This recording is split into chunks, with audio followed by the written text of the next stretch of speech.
Bom dia a todos. Eu sou Renato Lulha, diretor de Relações com Investidores e de Inteligência de Mercado do Itaú Unibanco.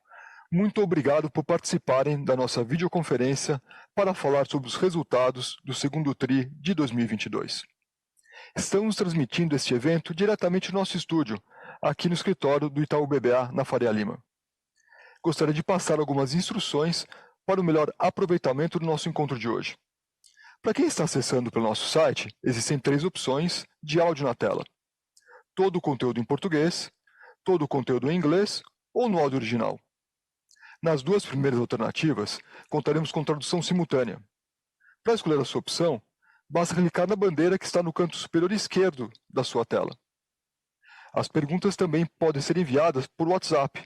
Para isso, basta clicar no botão que está na tela para quem está acessando pelo site, ou mandar uma mensagem para o número 11 94552 0694. A apresentação que faremos hoje está disponível para download na tela do hot site e também, como sempre, no nosso site de RI. Agora eu passo a palavra para o Milton, que irá iniciar a apresentação dos resultados. E depois eu volto para moderar a sessão de perguntas e respostas. Milton, é com você.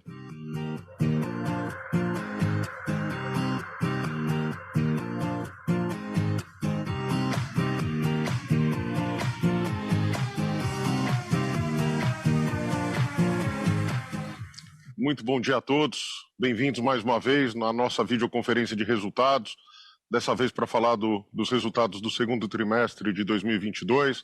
Vou passar por uma sessão de informações, alguns slides, e depois a gente vai para o nosso tradicional bate-papo no Q&A com os investidores. Muito obrigado.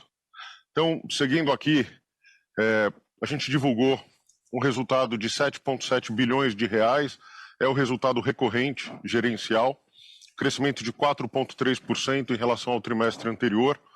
Chama atenção para o ROI no consolidado de 20,8%, porém no Brasil a gente está rodando com um retorno de 21,6%, um retorno bastante forte.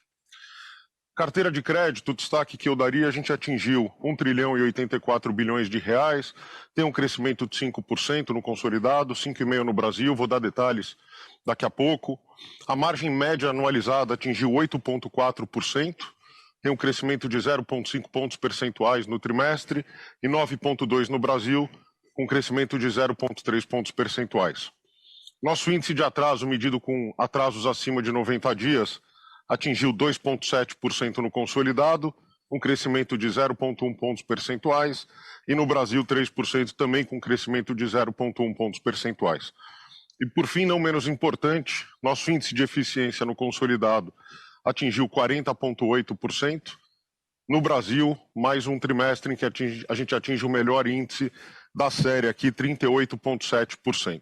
Então, esses são alguns destaques, vou dar um pouco mais de detalhes nos próximos slides.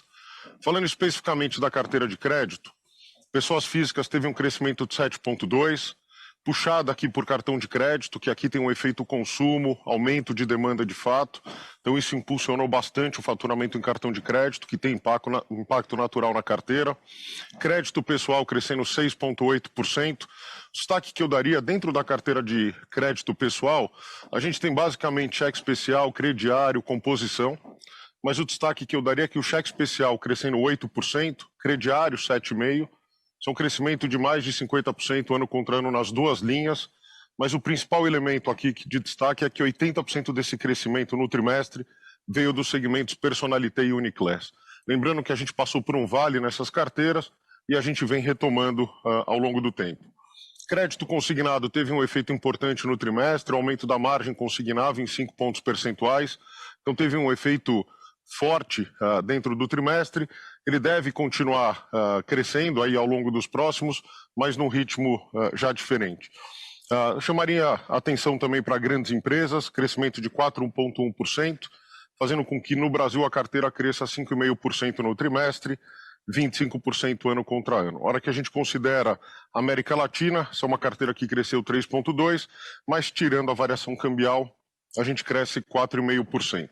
Outra informação importante, eu falei de consignado, a gente cresceu muito forte no consignado órgão público, Vocês devem lembrar, eu venho falando que era justamente neste negócio do consignado onde a gente tinha o nosso menor share, a gente reposicionou o banco, a gente vem atuando com muito mais ênfase e com isso a gente tem conseguido penetrar bastante no consignado do órgão público. Teve um crescimento de 12% no trimestre e 90% ano contra ano. Chamar atenção também para o crescimento de micro, pequenas e médias empresas. A originação cresceu 9,4% no trimestre, mas 72% dessa originação nesse trimestre com empresas de maior faturamento. Então, o perfil dos nossos clientes, onde a gente tem crescido mais carteira, são empresas com maior faturamento, dentro do segmento de micro, pequenas e médias. E por último, não menos importante, chamar atenção, nós anunciamos um objetivo para o mercado de chegar até 2025 com 400 bilhões de reais, estruturando operações de mercado de capitais, originação de crédito para setores com impacto positivo no ESG. A gente já atingiu 56% da meta, significa dizer que a gente fechou o trimestre com mais de 224 bilhões de reais em operações estruturadas e desembolsadas. Então a gente segue num ritmo bastante forte para cumprir o nosso objetivo até 2025. Chamar atenção aqui, tivemos um trimestre muito forte em margem financeira com clientes, como vocês podem ver pelos números. A margem financeira na linha cresceu 1,9 bi de reais, 9,7 trimestre contra trimestre, um resultado muito forte. Mas o que eu chamo realmente a atenção é que no core, né, onde tem o volume, onde tem os spreads, operações de América Latina, outros, captações, a gente cresceu 1,6 bilhões de reais, um crescimento de 8,8.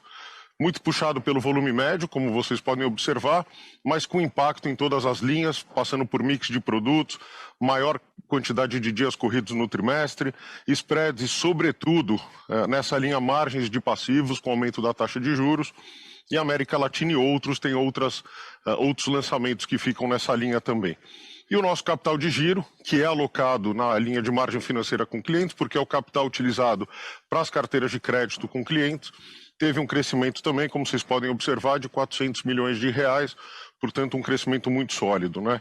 Eu comentei lá atrás, nossa margem anualizada média atinge 8,4% no consolidado. Quando a gente vai para o Brasil, a gente atingiu 9,2% com os crescimentos que eu já comentei para vocês. Falando de margem com o mercado, acho que a notícia é boa dado o cenário. A gente já vinha dizendo desde o início do ano, quando a gente fez o guidance, que esse ano seria um ano mais difícil para a margem com o mercado, por conta de toda a volatilidade, cenário externo, taxas de juros, abertura das taxas. Ainda assim, a gente conseguiu gerar um bom resultado, se vocês olharem aqui, 0,6, 600 milhões de reais no todo, né? Lembrando que aqui a gente tem o custo do hedge do índice de capital, que tem custado para a gente por volta de 500 milhões de reais por trimestre, guidance esse que foi dado no início do ano que custaria por volta de 2 bi, significa dizer que a margem isoladamente foi de 1 bi 100 no trimestre, o que é um bom resultado diante dos desafios. Obviamente num patamar um pouco mais baixo, mas muito mais próximo do que a gente observava na série, lembrando que no ano passado a gente teve alguns trimestres excepcionais na margem com o mercado. Serviços e seguros, chamar atenção. Cartão de crédito e débito crescendo 6,6%, muito forte. Tem o efeito aqui na emissão, mais faturamento, mas tem o efeito na adquirência também, não só mais volumes, como mais penetração de produtos financeiros. Queria chamar a atenção para a linha de administração de recursos, tivemos um trimestre excepcional, ótimo resultado, não só na gestão usual, mas como na performance fee dos nossos fundos, que teve um efeito agora importante nesse trimestre. Assessoria econômico-financeira também tivemos um trimestre muito bom. Apesar do mercado de capitais de renda variável estar mais fraco, a gente observou uma super oportunidade no mercado de renda fixa, resultados realmente muito sólidos. E a última linha que eu gostaria de chamar a atenção nesse quadro é para a linha de seguros. Resultado de seguros, a gente atingiu aqui 1,8 bi, né, de margem, mas o que eu gostaria de chamar a atenção é que nessa linha a gente tem alguns lançamentos. A gente tem o resultado da operação de seguros core, a gente tem o resultado atuarial que a gente faz de desequilíbrio entre ativos e passivos, índices de inflação, que é o teste de adequação de passivos. A gente também tem equivalência patrimonial do resultado da Porto, que já foi divulgado. Então, na nossa operação core de seguros, a gente tem tido um crescimento muito expressivo. Eu já vinha falando isso para vocês há algum tempo, que a gente vem tendo trimestres consecutivos de ótimos crescimentos.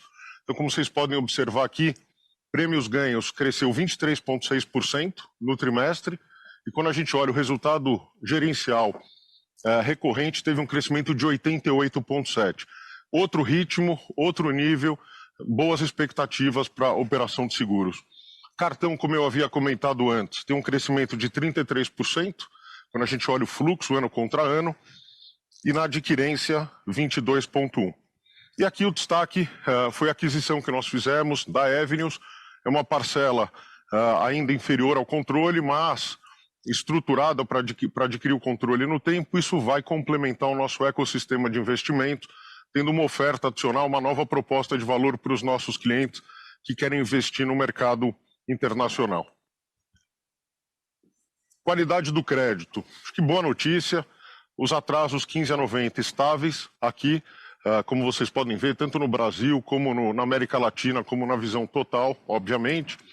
Quando eu olho no Brasil, atraso curto na pessoa física, na pessoa jurídica e grandes empresas super comportado, isso é boa notícia, dado o cenário, os desafios que a gente tem observado. No atraso longo, como eu já vim antecipando, no total a gente teve um leve crescimento de 0,1%, tanto no Brasil como na América Latina, e olhando pelas carteiras, para observar um pequeno crescimento na pessoa física, de novo, que eu já venho antecipando desde o terceiro tri do ano passado. Por outro lado, quando a gente olha pequenas e médias, a gente teve um certo decréscimo aqui de 0,10%, em grandes empresas 0,4%. Então, acho que os índices de atraso bastante comportados. Obviamente, temos desafios à frente, mas acho que a gente tem conseguido performar bem, apesar dos desafios. Quando eu olho aqui para os indicadores relativos, duas informações importantes. Todos os índices de atraso que vocês viram no slide anterior não são impactados por vendas de carteira. Não houve nenhuma venda de carteira no trimestre. Essa é uma informação muito importante, porque, obviamente, quando você vende carteira ativa, isso traz impacto nos indicadores de atraso. Já na qualidade de crédito, a gente também não teve um incremento relevante nas renegociações, que também é outra alavanca que faz com que os seus indicadores de atraso se mantenham em patamares inferiores. Então dá para olhar aqui que essa carteira nominalmente teve um crescimento muito pequeno, só 3,2% da carteira, o que a gente chama de carteira renegociada, o que é ótima notícia, um crescimento só de 2%. Apesar disso, com uma cobertura muito sólida, 195% de cobertura sob o atraso acima de 90 dias. Quando a gente olha aqui, o custo do crédito atingiu 2,8% sobre carteira, ainda num patamar inferior ao que a gente observava no pré-pandemia, atingindo 7,5 bilhões de reais. É esperado que os nominais cresçam com muito mais carteira, então a gente olha pelos indicadores relativos, é muito mais importante ter essa medida relativa. Quando a gente vai para a carteira flexibilizada, boa notícia, a gente atingiu 24,1 bilhões de reais, essa é uma carteira que vem caindo ao longo do tempo, a gente vinha amortizando da ordem de 4 a 5 bi por trimestre, a velocidade continua muito boa, a gente vai continuar dando disclosure dessa carteira. Boa notícia é que 65% dessa carteira ela é garantida, com garantia real, o que é ótimo, e a gente tem uma cobertura de 267% sobre o atraso acima de 90% nessa carteira. E teve essa queda que eu comentei de 11,2%, portanto, performando muito bem e sem renegociações em cima dessa carteira. De fato, é o fluxo normal, como é que ele vem se comportando. Índice de cobertura, bastante bem. A gente teve uma leve queda no Brasil e no varejo, mas lembrando que a gente rodava de 2015 a 2019 com índice de cobertura de 167% na carteira do varejo. A gente roda hoje com 195%, ainda bem acima do que a gente já rodou, e a gente continuou provisionando 100% do NPL Creation no trimestre, o que também é boa notícia. Quer dizer, o balanço está muito bem protegido e bem provisionado. Despesas não decorrentes de juros. Boa notícia também, se a gente olhar na visão semestre, a gente teve um crescimento de 6%, no trimestre 5,6%, e quando a gente olha a pressão inflacionária, medida pelo reajuste salarial, IPCA e GPM, acima de 2 dígitos, e a gente vem conseguindo entregar uma agenda de custos muito sólida, com programa de eficiência, e trazendo o índice de custos do banco para um nível bastante adequado, o índice de eficiência muito sólido, como eu já comentei. A gente atingiu o menor patamar, 38,7% no Brasil, 40,8% no consolidado, uma trajetória decrescente, que é ótima notícia. mas tudo isso sem deixar de investir no core do banco, né? A nossa agenda de custos é uma agenda tática, uma agenda estratégica, uma agenda de longo prazo. Então, se vocês olharem só o core, a gente cresce 0,9% no semestre, se a gente pegar primeiro semestre 21 contra primeiro semestre 22, mas nesse mesmo período a gente tem mais de 1 bi de investimento passando pela linha de despesas, tá? E aqui mais uma informação, todas as despesas estão nessa linha, não há outras receitas e despesas, está tudo emblocado dentro dessas linhas aqui do balanço. Então é assim que a gente tem conseguido performar, mostra a nossa disciplina, foco e preocupação com o futuro. Capital também, boa notícia, a gente teve aqui um índice de capital estável no período, se vocês olharem a gente sai de 11,1, termina em 11,1, então é na casa decimal a diferença aqui, 1,5 de AT1, nosso nível 1 atingiu 12,6, o lucro representa aqui, ajuda com meio ponto percentual no capital, 0,5%, os ativos ponderados por risco consomem 0,3% e tem naturalmente outros efeitos, estão listados aqui, ajustes prudenciais, compra de participação na XP, então tem outros efeitos que estão aqui. A notícia boa é que o câmbio teve uma variação importante, uma desvalorização do primeiro tri para o segundo, e o nosso hedge do índice tem sido muito eficiente, tem o custo, que eu já comentei com vocês na margem com o mercado, mas se vocês olharem aqui, a gente está insensível ao câmbio, o que não era verdade para o passado. Então, um índice de capital bastante defendido aí com o hedge do índice. E por último, queria chamar a atenção de vocês para o guidance, né? Qual a história, quer dizer, o que a gente conta no guidance? O guidance é a melhor expectativa da administração, daquilo que a gente está enxergando de desafios, como a gente espera que os resultados se darão ao longo do ano. Portanto, a gente quer, sempre que possível, tendo novas informações, ter a proatividade de trazer para vocês ajustes. Entendemos que era importante fazer alguns ajustes em 4 linhas do guidance nesse trimestre, e eu vou comentar com vocês agora, as informações estão aqui. Nós mexemos no guidance de carteira de crédito, então a gente imaginava um crescimento de 9 a 12, a gente está revisando para 15,5, 17,5. Quando a gente olha no Brasil, a gente imaginava um crescimento de 11,5 a 14,5, a gente está falando de um crescimento entre 19 e 21.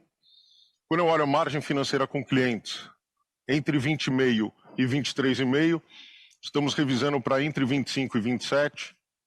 Quando eu olho no Brasil, no consolidado, quando eu olho no Brasil, entre 22 e 25, a gente está revisando para entre 26,5 e 28,5. Olhando aqui para o custo do crédito, quer dizer, mais crescimento de carteira, mais crescimento de top line, naturalmente é necessário fazer algum ajuste no custo do crédito e a performance relativa de margem financeira líquida tem sido bastante positiva. Então, quando a gente olha, a gente sai de entre 25 e 29 para entre 28 e 31 no consolidado e no Brasil entre 23 e 27 para entre 26 e 29. Tá? E por último, como crescer carteira, fazer mais negócio, estar mais próximo dos clientes, gera naturalmente mais cross-sell. Então a gente entendeu importante também revisar a linha de receita de serviços e seguros. A gente tem tido uma performance melhor do que a gente imaginava inicialmente. Então, entre 3,5 e 6,5 no consolidado para entre 7 e 9, e no Brasil, entre 4 e 7 para entre 7,5 e 9,5. Os demais linhas, tanto margem financeira com mercado, como a linha de despesas não decorrentes de juros e a alíquota de imposto mantidas. Então era isso que eu tinha para dividir com vocês, mas queria fazer um chamado e um convite, reforçar. Nós agora, no dia 1º de setembro, vamos fazer o Itaú Day, né? A gente inaugurou esse formato no ano passado. A temática, como tem que ser todos os anos, vai ser sobre cliente, e a gente quer trazer para vocês muito mais elementos sobre o que a gente tem feito, a nossa estratégia, contar um pouco dos resultados. Para nós, esses eventos são um fio condutor de uma história, de uma construção. Então o que a gente quer mostrar é o que nós falamos ano passado, como é que nós estamos entregando o que a gente falou, como é que a gente imagina o futuro e como é que a gente imagina executar o futuro. Não é tão importante quanto contar uma história, executar, e eu acho que a gente tem conseguido ser feliz tanto na narrativa como na execução. Atualmente, 67% dos nossos clientes são engajados, a gente vai explorar bem esse conceito com vocês no Itaú Day. A gente conquistou mais de 2,1 milhões de clientes novos engajados pelas métricas que a gente acompanha. Crescimento dos clientes engajados é mais acelerado do que os clientes totais, então mais do que ter clientes, o importante são clientes engajados. e os clientes engajados são muito mais satisfeitos e rentáveis, porque é uma relação de longo prazo. Enfim, então esse é um pouco chamado, conto muito com vocês, espero que vocês possam participar do Itaú Day, tem uma dinâmica bem bacana, comitê executivo participando ativamente, e fica aqui o convite. Agora eu vou para o nosso perguntas e respostas, vou me juntar ao Renato, nos vemos em alguns minutos. Muito obrigado mais uma vez e nos vemos em breve.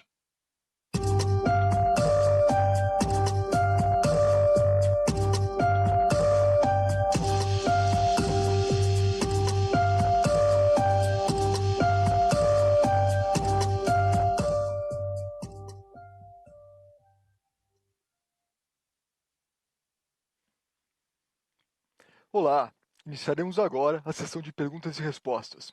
Lembrando que você pode enviar a sua pergunta pelo WhatsApp no número 11 94 552 0694. Bom, já temos aqui perguntas chegando, então sem mais demoras. Primeira pergunta veio do Thiago Batista, do UBS. Thiago, bom dia. Bom dia a todos, parabéns pelo resultado, acho que foi muito forte. Eu tenho uma pergunta, tentar focar em uma pergunta só sobre a qualidade da carteira. Claramente, o Itaú está com uma performance melhor do que os peers nos principais indicadores aqui de qualidade. E a gente vê a carteira de retail no Brasil crescendo forte, tanto nesse trimestre, foi bem forte nesse trimestre. Vocês podem falar um pouquinho das expectativas que vocês têm sobre a dinâmica de NPL, se vai passar o nível pré-Covid, em torno de 3% nesse ciclo, se é que dá para chamar de um ciclo, e se o foco do crescimento futuro da carteira, vocês até revisaram o guidance, continua nesse cliente personalité ou cliente mais renda média alta? Tudo bom, Thiago? Obrigado pela pergunta. Só para contar um pouco aqui sobre a qualidade do crédito. Primeiro, acho que dizer que a gente teve, como você pode observar aí nos números, indicadores de atraso bastante consistentes. Eu sempre reforço, quer dizer, dentro desses números a gente dá abertura, não houve venda de carteira, não houve venda de carteira ativa no varejo, né, que acaba impactando aqui os indicadores, e a gente tem sido muito disciplinado na gestão de renegociação.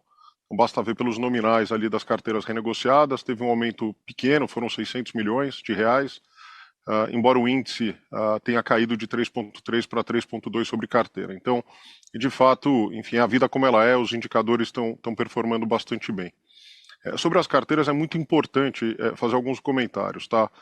O primeiro deles, a gente tem sim feito ajustes importantes na produção. Isso a gente já vem fazendo desde o terceiro, quarto tri do ano passado.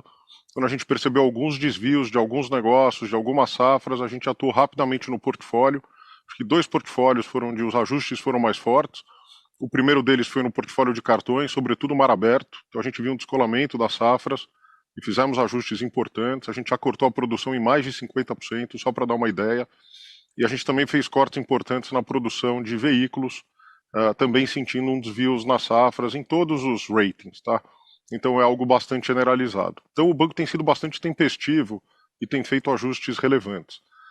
A gente fala muito do PIB real, mas para olhar a carteira de crédito, muito importante olhar o PIB nominal. Então a gente entrou num ano com mais inflação, mais PIB, então os PIBs nominais ou o PIB nominal está vindo mais alto, isso também tem impacto aqui no crescimento da carteira. Quando a gente olha, quebrando ali a carteira de varejo pelas várias carteiras, alguns comentários para fazer. Primeiro, o cartão de crédito muito impactado pelo aumento de consumo e inflação. Então tem muito a ver com o comportamento de consumo da população, dos nossos clientes, e a inflação tem um impacto relevante. Dessa carteira de 120 bilhões de reais que a gente tem em cartões, 100 bilhões de reais é a carteira sem juros. Quer dizer, a carteira financiada de cartões são 24, 25 bilhões de reais. Todo o restante está no rotativo e no parcelado, na carteira transacional rotativa e no parcelado sem juros. E foi um driver importante de crescimento no trimestre. Depois teve o efeito do consignado, foi um crescimento grande, cresceu 10%, e o consignado teve um efeito aqui de liberação de margem e novos públicos que entraram no consignado, então a gente também teve uma atuação muito mais ativa e muito também em órgãos públicos, que era um gap, eu já tinha dito, e a gente vem trabalhando muito forte, a gente conquistou a Folha de Minas, a gente tem aqui expandido cada vez mais o nosso portfólio no maior segmento, que é o de órgãos públicos, né? Então a gente tem crescimentos assim bastante exuberantes. A gente continua bastante confortável e sim, a gente tem tido um crescimento muito mais concentrado nos segmentos de alta renda, tanto Uniclass como o Personalité, por uma questão aqui de poder de capacidade de pagamento. O efeito inflação é muito forte, mas acho que a mensagem central é que o cenário inspira cautela. A gente tem sido bastante cuidadoso e cauteloso na produção, tem feito uma gestão muito ativa do portfólio, olhando o tempo inteiro, tempestivamente, qualquer desvio, qualquer atraso, a gente atua rápido naquilo, enfim, em todas as alavancas que a gente tem disponíveis, e acho que o cenário, olhando para frente, inspira cautela, né? Então tem riscos macro, não só no Brasil como lá fora, tem riscos intrínsecos aqui, a inflação mais alta, nível de juros mais alto, e também algumas carteiras têm tido queda de demanda, taxas de juros muito mais altas, isso vale para o imobiliário, e a gente tem feito ajustes na produção também para evitar a seleção adversa. Enfim, então é um cenário que as carteiras vêm bem. Tem uma questão de base que é importante olhar. Então, quando a gente olha contra 2021, a gente vinha ali, talvez no ápice do programa Travessia, onde a gente teve muita amortização de linhas clean, tanto no cheque especial como no crediário, e a gente ficou claramente rodando com quantidade de produção abaixo do nosso fair share por decisão. E a gente tem claramente recuperado o nosso fair share. Não é que há um ganho relevante de market share, mas recuperado o que era o nosso fair share. Por isso que os efeitos anualizados, ano contra ano, ainda mostram crescimentos bastante relevantes. Então é importante olhar um trimestre mais normalizado de crescimento contra um trimestre em que as carteiras estavam bem mais deprimidas. Tá? Olhando para frente, a gente continua, como eu disse, com cautela, gestão ativa nos portfólios, em toda a concessão, em toda a produção. Obrigado, Milton. Obrigado, Thiago. E a próxima pergunta, que já está aqui nos esperando, é do Flávio Yoshida, do Bank of America Merrill Lynch. Oi, Flávio, bom dia. Oi, bom dia, pessoal, tudo bem? Parabéns pelos resultados, realmente bastante fortes. E a minha pergunta é um follow-up aqui da primeira pergunta do Thiago. Um ponto que chama atenção aqui para mim é o fato de vocês estarem crescendo a carteira aí de pessoa física, principalmente no segmento mais alta renda, né? Personalité e Uniclass. Acho que o lado bom disso é que é um cliente com um perfil melhor, né? Com menor risco. Mas, por outro lado, tem o fato de que, assim, se o cliente alta renda está tomando crédito, talvez mostre que, de fato, o cenário como um todo para a inadimplência não é dos melhores, né? Porque, historicamente, acho que o cliente mais alta renda acaba tomando muito mais imobiliário aqui no Brasil. Eu queria entender qual é a leitura de vocês para essa dinâmica. Bom, Flávio, obrigado pela pergunta. Enfim, como eu disse agora há pouco, o cenário inspira cautela e a gente tem acompanhado muito de perto a performance das carteiras como um todo e os diversos segmentos. Se a gente quebra por segmento, e não só por pessoa física, a performance de crédito do segmento Personalité e Uniclass tem sido muito, muito boa, tá? Agora, como em 2020 e 2021 a gente fez uma transição no Travessia muito intensa, esses clientes amortizaram muito a dívida, então eram clientes que naturalmente deixaram de gastar, acabaram amortizando, e a gente começou, e a gente também acabou perdendo muito do nosso fair share naquele período. Então, quando a gente olha agora nesse período, a gente recupera o nosso fair share no segmento, a gente está penetrando em clientes que têm mais de 2 anos de relacionamento com o banco, ou seja, são clientes bastante conhecidos, e clientes que, de fato, tinham um nível de endividamento muito abaixo por toda a amortização que foi feita, e que hoje em dia estão recuperando ou retomando algumas linhas. Então, o Uniclass, ele é um segmento com clientes que faturam que tem de renda média mensal mais de R$4.000. Então ele é um segmento um pouco mais upscale, mas a gente está falando de uma renda mensal de R$4.000 para cima. Então ele não é necessariamente um termômetro para dizer que por conta disso o cenário está piorando. Acho que o cenário está piorando pelas razões conhecidas e a gente tem monitorando, mas nesses segmentos a gente não vê nenhum desvio de comportamento que chame a atenção. Eu acho que está tudo dentro dos padrões do que a gente observava no período pré-pandemia. Mas foram carteiras muito amortizadas, tanto a de crediário como cheque especial. Então são volumes dentro do que a gente teve, e se você coloca a inflação em cima desses volumes, a gente está praticamente em linha com os volumes que eram tomados no pré-pandemia. Obrigado, Milton. Vamos para a próxima? Já temos o Rafael Frade do Citi aqui com a gente na linha. Oi, Rafael, bom dia. Tá no mudo, Rafael. Tá te escutando, Rafael.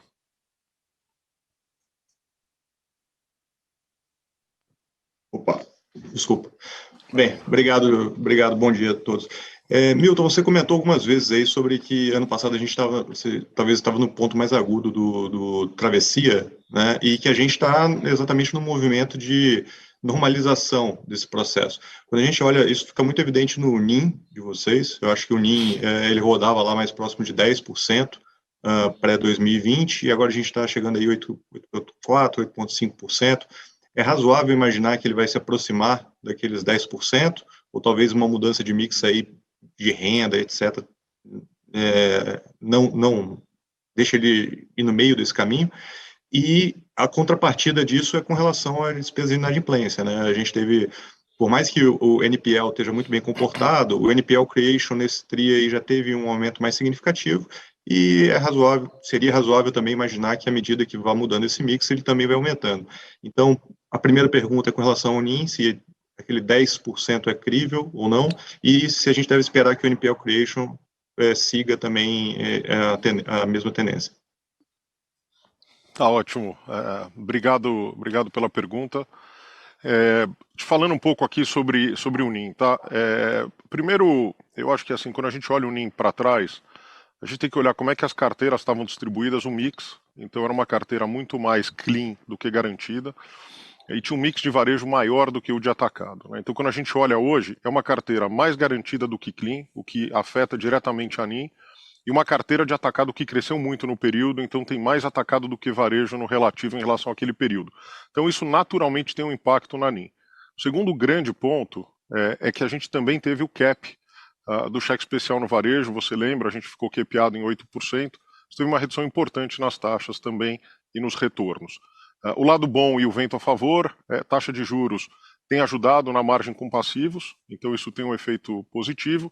Por outro lado, algumas carteiras, como a de crédito imobiliário, que quando tem essa correção de taxa de juros, ele não afeta só o produto na margem, ele afeta sobretudo a carteira como um todo, então isso gera um impacto mais negativo, mais pressionado na NIM, e outras carteiras como consignado, você tem caps regulatórios, então o nível de juros acabou subindo muito mais, o funding subiu mais do que de fato esses caps subiram, então isso também tem pressionado a margem, tá? Então eu não vejo a gente voltando para NIM de 10% pelo mix, e por essas questões que eu coloquei agora, o que eu acho é que a gente deve continuar vendo uma leve expansão, mas muito em linha com os números que a gente está observando agora.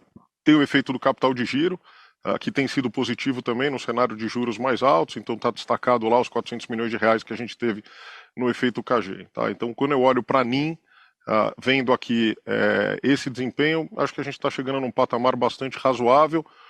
Talvez, enfim, imaginar uma certa estabilidade nesse patamar é razoável para os 2 trimestres que vem pela frente. Tá? Olhando um pouco para o mix aqui das carteiras, assim, eu acho que o índice de atraso está realmente muito bem comportado, ele é a dinâmica do nosso provisionamento, mas lembrando que a gente opera por perda esperada e não por perda em corrida. Então, quando você olha o atraso, ele no mínimo Bacen, na 2082, ele tem um efeito. Mas como a gente opera o banco por perda esperada, no final das contas a gente olha o lifetime value, né, a perda lifetime daquele cliente. Tá? Então o que significa que quando a gente está num ciclo de crescimento de carteira, como a gente tem observado, é natural que o nível de provisionamento no balanço aumente. Tá? Então a gente tem visto muito essa dinâmica. Quando a gente olha para as coberturas, acho que o balanço está muito bem protegido. Lembrando que nesse trimestre, especificamente nesse trimestre, a gente fez uma constituição, inclusive, de complementar, pequena, mas fizemos. Tá? O que mostra que a gente não tem tocado de forma relevante. Agora, as complementares estão aí e foram constituídas para serem consumidas ao longo do tempo. Então, hoje a gente opera com um nível de cobertura bastante adequado, basta ver que na carteira de varejo a gente está operando com 218% de cobertura. No passado, na 195 agora de cobertura só no varejo, no passado a gente rodava por volta de 167% quando a gente olhava ali uma série de 15 a 19. Então são índices de cobertura bem adequados. A despesa de PDD, o NPL Creation, que foi seu ponto, a gente provisionou quase 100% do Creation no trimestre, então mostra a dinâmica de provisionamento, isso naturalmente tem pressão no custo do crédito, e a gente espera continuar provisionando por volta de 100%. Então sim, a expectativa é de que tenha ainda uma normalização gradual dos atrasos, né, o termo que eu tenho usado há bastante tempo. Isso deve acontecer ainda no terceiro e quarto trimestre, então acho que os atrasos ainda não estabilizaram. A gente deve esperar ainda um aumento, mas a nossa melhor expectativa é de que eles vão se estabilizar ainda perto dos patamares de pré-pandemia, tá, do pré-pandemia. Então isso também gera um efeito aqui. Então é acompanhar gestão ativa, o cenário inspira cautela, a gente tem provisionado todo o Creation, a gente tem um nível de cobertura no balanço bastante sólido, e eu espero algum consumo dessa cobertura ao longo do tempo, de novo trazendo o banco para patamares já observados no passado. Então, estamos num período de normalização gradual, sim. Perfeito, Milton. Obrigado, Rafael. Obrigado, Rafael. E já temos na tela o Gustavo Schroeder do Bradesco. Tudo bom, Gustavo? Bom dia. Bom dia, Milton. Bom dia, Renato. Obrigado pela oportunidade. Eu queria explorar um pouquinho o cartão de crédito, né, Milton? Você colocou bem da questão da transacionalidade, enfim. A gente sabe que o cartão de crédito tem ganhado tração em relação a meio de pagamento, então é natural a gente ver uma carteira de crédito, de cartão de crédito, né, expandindo de uma forma mais acelerada. Mas se a gente olhar ali dentro a parte de crédito em si, vamos dizer, né, o rotativo e o parcelado, acho que teve uma evolução bem significativa, principalmente no rotativo, né? Saiu de 6,3% da carteira total em junho de 21 para quase 10% agora, né? Enquanto o à vista, né, vamos dizer assim, que é o transacionado, saiu de 85,4 para 80, né, 81. Então, eu queria entender de você aqui e a gente vê a evolução de cartão de crédito, né, em vários outros indicadores, né, que a gente acompanha, outras pesquisas, quer dizer, então acho que o brasileiro tem usado mais o cartão de crédito, mas me parece que pelo seu breakdown em relação ao rotativo, me parece que também tem uma utilização maior desse crédito, né? Eu queria ouvir de você aqui, qual que é o nível que a gente deve observar de rotativo dentro da carteira e como que isso conversa com esse NPL que você reporta ali na parte de pessoa física, né? Porque a gente tem o seu breakdown de NPL pessoa física, mas por produto mais específico a gente não tem. Então, eu queria só que você pudesse elaborar para a gente aqui essa questão do rotativo, ou seja, o aumento do uso do crédito no cartão de crédito e como que ele está falando lá com o NPL. Tá ótimo, Gustavo, obrigado pela pergunta. Olha, aqui de fato, quer dizer, quando a gente olha um horizonte mais longo, essas carteiras de cartões, o transacional, ele passou a ter patamares muito altos em 2020 e 2021, pelas razões que eu coloquei, quer dizer, muito menos consumo, então o valor das faturas reduziu e a amortização média das faturas aumentou. Então a gente teve dois efeitos na carteira de cartões, mais pagamentos e menos fatura. Tá? Isso fez com que a propensão no cartão de crédito ao financiamento reduzisse de forma muito material quando a gente olha. Então, grande parte do resultado, quando a gente olha a rentabilidade do varejo, olha a rentabilidade do cartão, foi afetada por uma redução relevante na propensão ao financiamento, né? E a gente não acha, e não achava, que essa propensão era sustentável, que é uma propensão tão baixa. Então, o que a gente vem observando agora é um aumento de propensão muito mais em linha com o que a gente observava no pré-pandemia, retomada de consumo, enfim, gastos em geral, processo inflacionário. Então, são faturas maiores e pagamentos menores. Então, isso acaba gerando. Quando a gente olha hoje, quer dizer, do nosso cartão de crédito, do portfólio que a gente tem, dos 126 bilhões de reais, 80% de fato é carteira sem juros, 20% é carteira financiada. Desses 20%, 10% é rotativo, 10% é parcelamento de fatura. E lembrando que a dinâmica do rotativo mudou, né, por uma questão regulatória. Então o cliente não fica mais do que 30 dias no rotativo, ele é levado para um produto de parcelamento de fatura depois. Então é uma carteira saudável, a gente tem financiado os clientes e parcelado as faturas. É uma dinâmica que a gente já observou no passado, então não tem nenhum comportamento atípico do que a gente observou no passado. E a gente, de fato, vindo de patamares muito baixos. Então, esses deltas é porque, de fato, tem essa normalização da propensão também.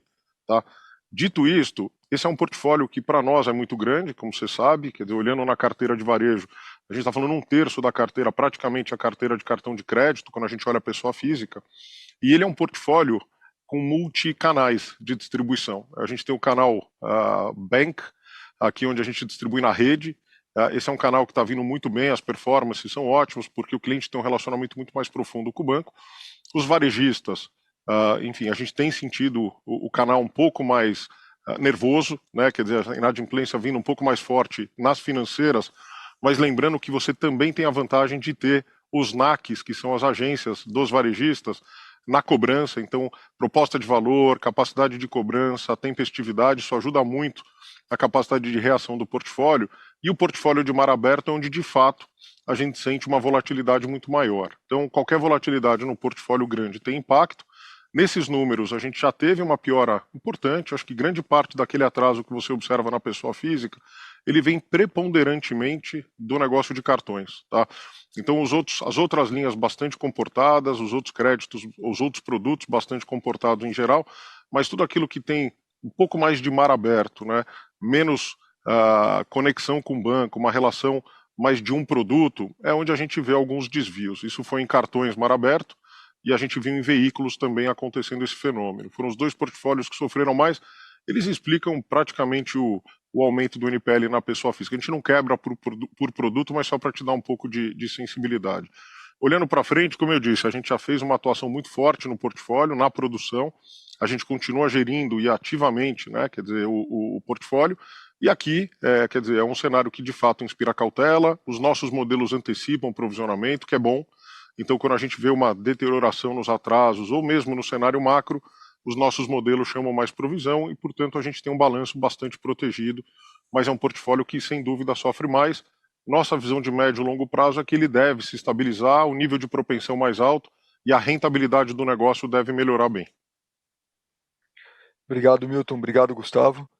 And now let's switch to English, because we have with us Tito Labarta from Goldman Sachs. Vamos mudar para o português. Temos Tito Labarta, da Goldman Sachs. Obrigado por participar. Olá, bom dia, obrigado por ouvir as minhas perguntas. Eu quero saber sobre a margem financeira.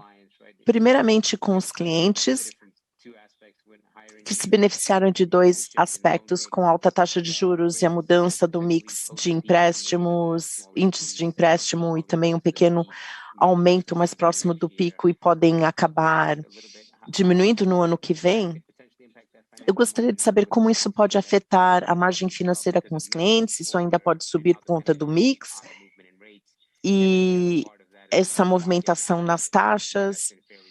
E no mercado também tem sido fraco por conta das altas taxas. Se começarem a estabilizar, como é que vocês acham que esse mercado vai desenvolver? Obrigado, Tito, pela pergunta. Sobre a margem financeira com os clientes, numa resposta anterior, eu disse que a gente deveria estabilizar em torno de 8,4 nos próximos trimestres. A gente tiver 10, 15 pontos base nos próximos trimestres. Tem o impacto da taxa de juros, podemos ver isso nesse slide. Mas, por outro lado, o impacto mais relevante vem do core business do banco. Vocês podem ver os volumes, são muito fortes. Nós temos um impacto no spread, mas muito mais na taxa de juros, no lado passivo e investimentos do cliente, e no curto prazo não vemos movimentação na taxa de juros. Você tem razão, estamos próximo do pico, 13,75, 35 bips, não é bem o caso. Depende de várias questões, as discussões fiscais que devemos ter durante o ano, para entendermos quando a taxa de juros vai cair. Sempre que ocorrer, podemos ver um impacto, assim como nós vemos isso aqui. Da mesma forma, quando vimos uma grande redução, uma redução muito grande da taxa de juros em trimestres anteriores. Difícil dizer onde vai se estabilizar esse ano. Eu acredito que 8,4, 8,5, de forma consolidada, me parece bem razoável. No ano que vem, qual será o nível, qual será o nosso mix, nossa capacidade de crescer em alguns portfólios específicos. Então, essa é a forma como nós abordamos isso. Em relação à margem financeira com o mercado, o aspecto mais importante é que o nosso guidance imbuiu uma estimativa de uma lucratividade não muito relativa em relação ao mercado por alguns motivos diferentes. Primeiramente, tínhamos aquela estratégia maior para os anos por vir, bem relevantes. Para vocês terem uma ideia, tínhamos em torno de 800 milhões de reais para essa estratégia especificamente. Não temos mais isso. Não tínhamos o custo do hedge, do índice de capital. Nós implementamos a política de hedging no final do ano. Eram 500 milhões de reais por trimestre gasto, e com essa ampliação da taxa de juros e os desafios macroeconômicos que estamos vendo, como o Fed aumentando a taxa de juros, Europa, e todo esse impacto que foi causado no Brasil por conta dessas questões externas, temos essa questão, e como o guidance mostrou, excluindo o índice de capital e esse custo, 1,1 bilhões de reais de margem com o mercado financeiro. E é relevante. Em outros trimestres, vocês poderão ver que não está tão abaixo disso, mas tivemos um trimestre muito decente, na minha opinião. Teremos desafios nos próximos trimestres, principalmente em relação ao efeito da taxa de juros, mas temos muitos resultados vindo do trading, que não foi tão bom nesse trimestre quanto ao anterior. Temos a margem do mercado financeiro nos tesouros no exterior, na América Latina, estão indo bem. Com o Chile, nós tivemos uma boa lucratividade no tesouro. É difícil prever, mas acho que estamos bem, considerando o cenário que estamos vendo no momento. Obrigado, Tito e Milton. Próxima pergunta, Milton, veio pelo WhatsApp, que é da Natália Corfield, do JP Morgan, que eu vou ler aqui para você, tá? É sobre o AT1, é sobre o nosso bonde. Com a proximidade do call do 6,125, que é um do nosso AT1 perpétuo, está mais claro que, se exercido, será um call não econômico, dado as condições de mercado, o reset do cupom do instrumento. Como o management vê a possibilidade de exercer um call não economicamente viável? Acha que vale a pena? Bom, Natália, sua pergunta super importante. Enfim, a gente tem falado sobre isso bastante, tem tido bastante demanda de mercado. Enfim, então a visão é a seguinte, né? A gente de fato tem um call vencendo, né, no final desse ano, tem mais um call logo no início do ano que vem.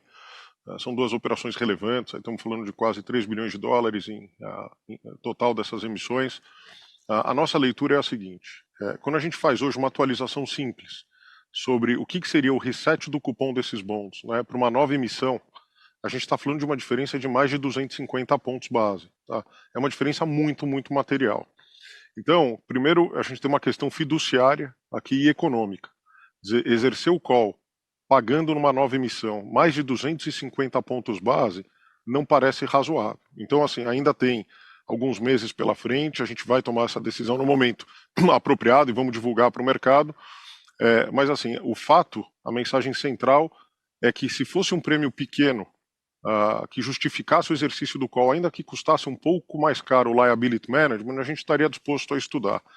Mas, olhando nessas condições, a nossa decisão será, no momento que essa decisão tem que ser tomada, olhando uma perspectiva exclusivamente econômica, se o prêmio for desta magnitude, né? Se ele for de uma magnitude menor, a gente vai avaliar o todo. Então, olhando o mercado de hoje, difícil dizer que a gente exerceria o call nessas condições. E o segundo elemento é que não é por uma questão de capital, acho que essa é uma questão, enfim, que a gente está bastante confortável, mas tem a ver também que o Banco Central também tem que fazer a aprovação, e como um dos requisitos para aprovação do Banco Central, além de você mostrar que você tem suficiência de capital e o banco tem suficiência de capital, você precisa provar que uma nova emissão ela é economicamente mais viável do que esta operação que a gente tem hoje. Obviamente o Banco Central vai trabalhar com ranges, com razoabilidade, essa discussão é viva, mas as diferenças são muito, muito importantes. Então, mesmo antes de submeter ao regulador, dificilmente a gente exerceria um call se as condições fossem parecidas com o que a gente está observando agora. Obrigado, Milton. A gente volta agora então para a tela. A gente está agora com o Nishio aqui da Genial. Nishio, tudo bem? Bom dia. Bom dia a todos, bom dia, Milton, Renato. Obrigado pela oportunidade de fazer perguntas. Eu tenho uma pergunta em relação à sustentabilidade do ROI de vocês. Uma vez o Roberto Setúbal falou aí que o difícil não é dar um ROI de 20%, sim manter o ROI consistente em 20%, né? E também falou que a Selic mais alta, geralmente você consegue rodar com uma rentabilidade maior. Queria olhar, assim, olhando para 2023, se vocês vislumbram aí um pequeno aumento, até uma melhora aí no ROI de vocês para os próximos anos, dado que a Selic vai ficar mais alta? Tá bom, Nishio, obrigado pela pergunta. Então, primeira parte aqui da resposta é a seguinte: quando a gente olha o próprio guidance que a gente refez agora, ele tem lá implícito um ROI por volta de 20%, né, se você olhar ali e traçar alguma geografia entre as linhas. Então a gente continua achando, quer dizer, e a gente já vem conseguindo rodar com esse nível de rentabilidade, teve aqui uma recuperação ao longo do ano passado, mas acho que é algo razoável de se imaginar para os próximos trimestres, apesar da gente não dar um guidance em ROI, enfim, o implícito do guidance te leva a um ROI por volta de 20%. Foi assim que a gente fez o guidance no primeiro TRI, dando uma referência do que poderia ser um ROI aproximadamente.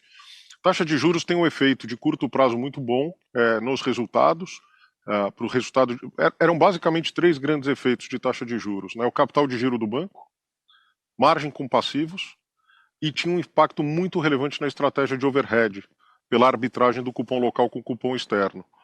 A estratégia de overhead não existe mais, né? Margem de passivos a gente está capturando uma parte importante agora, e o capital de giro, se você olhar como é que ele vem sendo remunerado vis-à-vis o nível de taxa de juros, você vai ver que tem um lag ainda da taxa efetiva do investimento do capital de giro para a taxa Selic.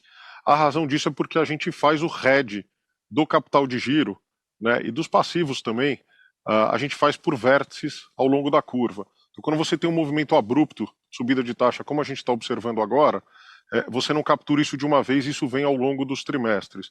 Da mesma forma como você tem, a gente passou por isso, uma redução importante na taxa de juros, a taxa do capital de giro ele tende a cair de forma mais suave e não é tão abrupta como foi a queda, tá? O que eu quero dizer com isso é que a taxa efetiva do capital de giro tende a subir nos próximos trimestres, na medida em que você vai rolando o hedge e vai capturando todo esse aumento de taxa. O lado ruim da taxa de juros, e a gente não advoga para um cenário de taxa de juros alto, a gente advoga para um cenário de taxa de juros estáveis e de equilíbrio, é porque você pressiona a inadimplência, né? Quer dizer, a gente fala muito de pessoa física operando num mundo em que assim, os spreads na margem não são reprecificados, porque via de regra os portfólios da pessoa física são pré-fixados. Agora, esse nível de taxa de juros, quando a gente parte para as empresas, né, de SMEs até as empresas maiores, isso tem uma pressão muito grande no serviço da dívida dessas companhias. Então isso também gera uma pressão na inadimplência. Então, por um lado, você tem virtualmente essas receitas crescendo, mas isso te gera uma pressão também no custo do crédito. Então tem quase um hedge aqui, mais juros te ajuda de um lado, mas te atrapalha do outro. Nossa visão é que a gente prefere rodar com um nível de taxa de juros mais baixo, em que o crédito, que é uma das alavancas mais importantes aqui do nosso P&L, que ele continue sendo relevante e sustentável no longo prazo, né? O que a gente não quer é ciclos de grande volatilidade no custo do crédito, enfim. Então tem que olhar o todo, não olhar isoladamente. Olhando para frente, a gente não está antevendo, neste momento, nada que nos leve a achar que o nível de rentabilidade do banco pode ser afetado de forma muito material, porém, de novo, projetar 2023 e falar de 2024 é um exercício de futurologia razoável, dado o cenário e todas as informações disponíveis, enfim. Então, eu não quero dar um guidance aqui de rentabilidade, eu acho que a gente tem conseguido sim defender bem a rentabilidade do banco, o resultado do trimestre fala por si só, acho que o guidance que foi dado também incorpora um nível de rentabilidade bastante adequado.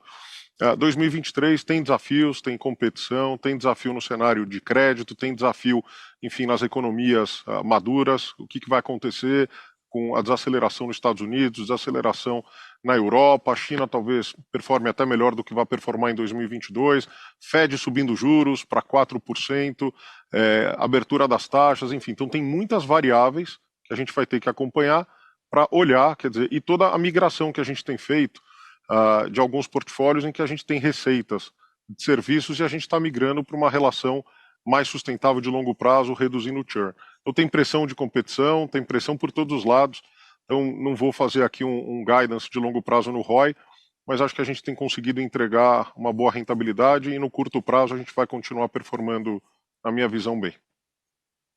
Obrigado, Milton. Obrigado, Nishio.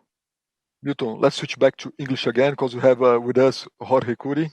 Voltando para o inglês, então, temos Jorge Kuri. Olá a todos. Parabéns pelos resultados trimestrais. Milton, você disse na sua apresentação que você acha que deve ter cautela. Você fala sobre cautela num ambiente. Queria entender melhor o que isso significa no contexto do crescimento do balanço que estamos vendo e no guidance que você tem. That could be up to close to 18% year on year. Que você pode ter crescimento de 18% ano contra ano e tivemos um crescimento de 7% trimestre contra trimestre, de 2 dígitos, produtos mais arriscados, um aumento do cartão de crédito quase 40% anualizado. Então, eu queria entender esse comentário sobre cautela em relação à velocidade em que você pretende continuar aumentando o negócio, crescendo o negócio. Obviamente, existem riscos e o mundo não é um lugar muito bom hoje. Esses riscos precisam ser calibrados, mas essa questão de cautela do nível de crescimento que você está vendo, eu queria entender o que isso significa. Isso significa que nós veremos uma grande desaceleração agora no futuro, ou outros aspectos que você acha que está confortável, que o ambiente pode apoiá-lo? Obrigado, Jorge. Prazer vê-lo novamente. Primeiramente, tudo que nós produzimos de todo o crescimento que tivemos no portfólio e foram informados, divulgados nesse trimestre, estamos confortáveis com isso, senão não teríamos aumentado o portfólio conforme fizemos isso, e nos segmentos mais afluentes. Então, estão se desempenhando muito bem em relação ao crédito, temos boas perspectivas olhando para frente. Quando eu digo cautela, é porque sempre temos cautela. Sempre estamos olhando, entendendo o cenário e os desafios por vir. E quando olhamos 2 trimestres para frente, 12 meses para frente, não temos todas as respostas, ninguém tem. Por isso que temos cautela, porque no curto prazo, conforme divulgamos, vemos a inadimplência medido pelo NPL acima de 90 dias, tem aumentado todo o trimestre, desde o segundo trimestre do ano passado.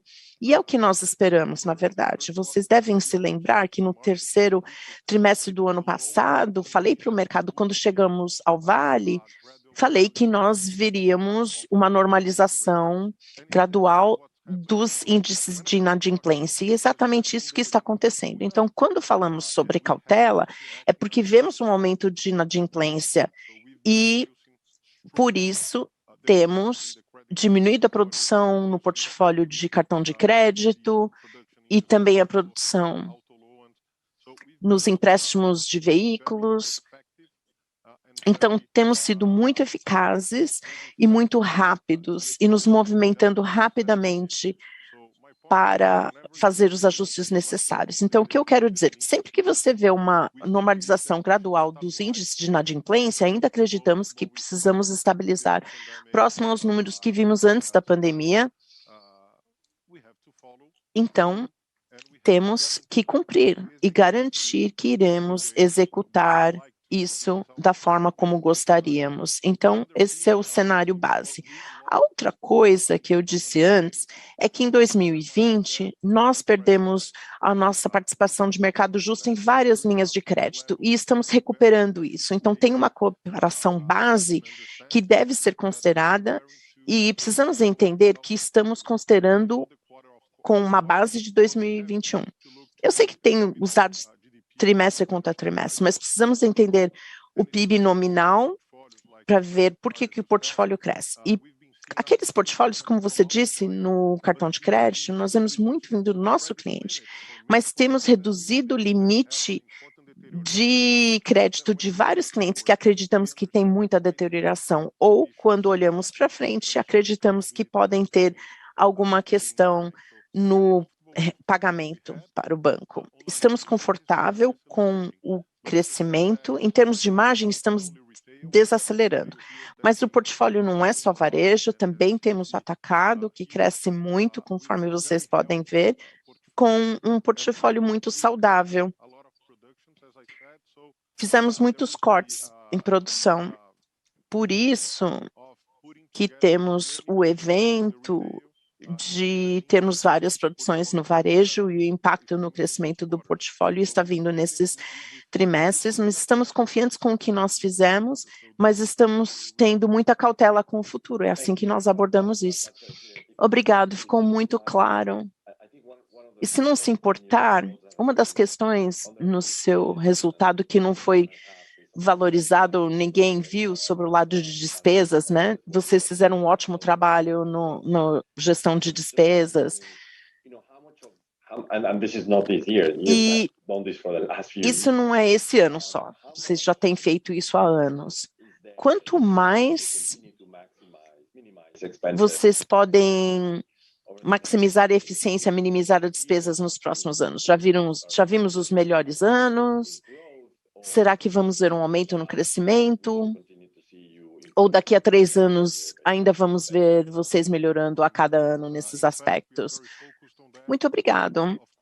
Estamos muito focados nisso. Quando a gente vê 38,7 de índice de eficiência para o Brasil, é o melhor trimestre que nós já tivemos, o melhor índice até agora, quando olhamos para uma série mais antiga, não importa do que. Mas temos 2 efeitos aqui. Temos um crescimento muito forte no top line, que beneficia o índice, e também temos um programa de eficiência muito forte. Conforme vocês podem ver, crescemos só 0,9% ano contra ano, olhando para o semestre, e é relevante quando comparamos com o nível de inflação do mercado. Então, estamos muito confiantes, tenho certeza que muitas pessoas do banco estão assistindo essa conversa e eu posso dizer que ainda temos muito espaço para diminuir o custo, temos muita disciplina e nos mantemos nessa agenda. Temos muitas oportunidades, ainda não chegamos lá. Claro que vai depender da dinâmica do top line para ver onde nós podemos estabilizar o índice, mas eu posso dizer que do lado de custo ainda temos muito a melhorar. E do lado de investimentos, estamos investindo muito em tecnologia, novos negócios. Então, todo o crescimento que nós tivemos em relação ao custo está relacionado ao investimento no futuro do banco. Isso é muito relevante. Não é uma agenda de curto prazo para garantir a lucratividade dos próximos trimestres e só o período. Estamos olhando para uma agenda de longo prazo. É assim que nós fazemos a gestão do banco, temos uma visão forte de acionista e é assim que nós investimos aqui. Obrigado. E agora mudando de novo para português, porque a gente tem com a gente agora o Daniel Vaz, do Credit Suisse. Tudo bom, Daniel? Bom dia. Obrigado. Obrigado a você, Renato. Primeiro, parabéns pelos resultados, Milton, Renato. Minha pergunta ela vai mais na parte de passivos ali. Acho que nos últimos trimestres a gente tem visto um crescimento da carteira um pouquinho acima dos passivos ali. E agora, quando você pega esse ratio, né, de carteira sobre funding, ela até caiu um pouquinho. Então, assim, acho que foi uma performance boa de captação, né? Eu queria entender, né, como que você tem crescido os fundings, principalmente de depósito a prazo, de letras, e como isso tem conversado com as suas iniciativas de investimento e estratégia de captação. Tá ótimo, Daniel. Super obrigado. Primeiro, acho que algumas mensagens, né? A gente tem conseguido ganhar market share no mundo de investimentos, da forma como a gente mede, tá? Tanto o private como no varejo. E então a gente tem atuado muito forte aqui nos ecossistemas, a gente fez um investimento importante no Ion, temos um time dedicado, a gente tem mais de 110 escritórios operando já, a expectativa é chegar a 129 escritórios até o final do ano, a gente tem mais de 400 bilhões, quase 500 bilhões de reais under management, né, under custody por essa equipe aqui de assessores dedicados. Então a gente tem conseguido navegar muito bem no mundo de investimentos, né? A gente tem conseguido reduzir a saída de recurso líquida e ganhar de quem a gente vinha ganhando recursos líquidos também. Enfim, então o banco net vem ganhando captação líquida aí nos trimestres, tá? O que é muito importante. A gente tem uma estratégia muito bem clara e acho muito, muito importante a sua pergunta, porque quando a gente fala que a gente já há muitos anos, a gente já vem trabalhando muito forte no modelo de assessoria, é a melhor conversa para o cliente, né? Se isso significa tirar o cliente de um fundo multimercado, que tem uma taxa de performance, que tem uma taxa de administração maior, e levá-lo para um CDB ou para uma letra, a gente vai fazer isso sempre que for a melhor conversa, o melhor investimento para o cliente dentro do perfil de suitability e risco avaliado, tá? Então, o que acabou acontecendo é que com esse aumento de taxa de juros houve uma migração natural de produtos de maior risco para produtos de menor risco. Então, teve uma saída importante de fundos que tinham um nível de risco, multimercados e outros fundos de ações, e uma migração para renda fixa. E o banco se beneficia disso porque a gente tem a oferta completa de produtos, são as letras LCA, LCI, a LIG, as letras financeiras. Então a gente tem feito isso de forma bastante consistente, sobretudo no mundo do varejo. Tá? A letra financeira, a gente também utiliza ela como instrumento de captação no mercado institucional. A gente tem sido ativo, mas menos ativo do que a gente tem visto em alguns casos. E a gente tem uma gestão aqui dos indicadores de liquidez muito próxima, tá? A gente chegou a ter níveis de LCR altíssimos, e isso teve a ver com flight to quality ali no meio da crise e muito menos demanda por crédito. Então esse cenário vem se normalizando, a demanda por crédito aumentou, então esse caixa vem sendo consumido, mas ainda assim a gente vem operando com um nível de LCR e NSFR bem acima dos mínimos regulatórios e bastante confortável. A nossa estratégia de investimento, todo o modelo tem se estabilizado, então no começo é muito investimento, porque essas coisas não acontecem na força bruta, né? Não basta você colocar 1.500 pessoas se você não tiver método, modelo, ferramenta, produto, oferta, digital, se você não tiver uma capacidade e qualidade de capital humano para fazer essa assessoria, esse modelo não funciona. Então a gente vem trabalhando já há algum tempo, investindo bastante nesse modelo, e hoje a gente tem visto um nível de estabilização de resultados muito bons, tá? Então isso é super positivo, quer dizer, claramente a gente está na direção certa, o modelo está funcionando e as perspectivas são muito favoráveis. E os lastros, a gente tem lastro de LCA, tem lastro de LCI, a gente tem carteiras que geram lastro, a gente tem o maior share do mercado, se você olhar o breakdown de league, então a gente está com um nível de distribuição em produtos diferentes, em todos os canais do banco, o private banking também, e a gente também tem trabalhado muito fortemente para tirar alguns gaps que a gente tinha de produtos de investimento no banco. Além dos produtos tradicionais de tesouraria, que são esses que eu comentei, como é que a gente atende o cliente em outras demandas, né? Os mini contratos, os limites ali para operar nos home brokers, e a gente tem feito isso de forma recorrente e crescido os volumes. O próprio volume de COI, e aqui é super importante, né? Quando você olha um pouco o que a gente tem visto no mercado e a nossa estratégia, são produtos absolutamente corretos do ponto de vista de estratégia e alinhamento com o que a gente entende que o cenário quer e com spreads absolutamente compatíveis com as operações que estão sendo feitas. Então, é muito importante ter essa visão do todo, porque como a gente não está aqui querendo maximizar o resultado do investimento no trimestre, porque a gente tem um call de resultado, a gente está olhando a sustentabilidade da relação com o cliente no longo prazo, né? Ainda que isso signifique abrir mão de margem e levar o melhor produto para o cliente. Então são ofertas e produtos consistentes com a estratégia, com o momento que a gente está vivendo e com spreads absolutamente adequados para os nossos clientes.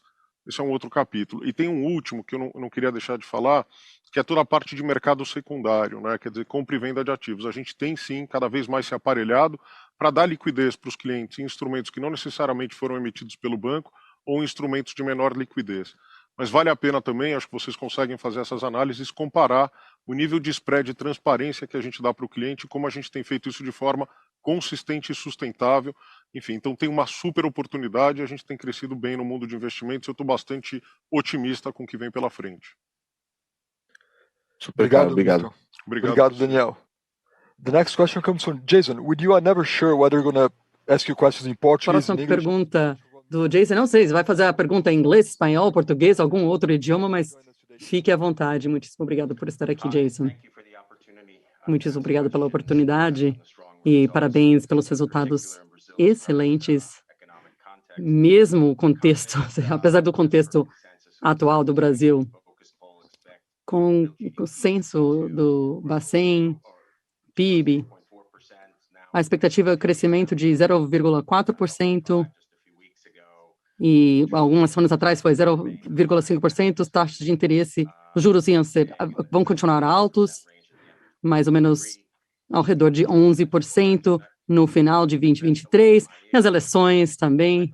Você falou muito sobre muitos aspectos, mas eu gostaria de saber o que você acha do Itaú Banco em termos do ciclo atual.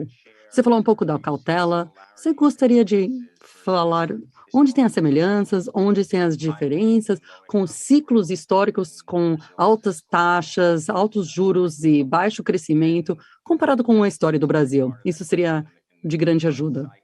E, dado o ciclo atual, e agradeço demais a estratégia de hedging que você compartilhou.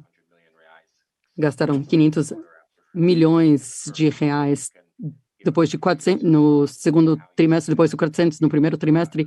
Gostaria de ver como você prevê isso agora e daqui para frente. Jason, muitíssimo obrigado pela pergunta e é bom te ver. Falando do cenário, difícil comparar com o histórico. Ainda temos alguns desafios daqui para frente. Você tem razão. O foco mudou. O crescimento foi de 0,4%. Nossos macroeconomistas estão esperando 0,2% para 2023. Metade, mas é uma porcentagem muito baixa. Então, é um desafio que temos no ano que vem. E também os juros.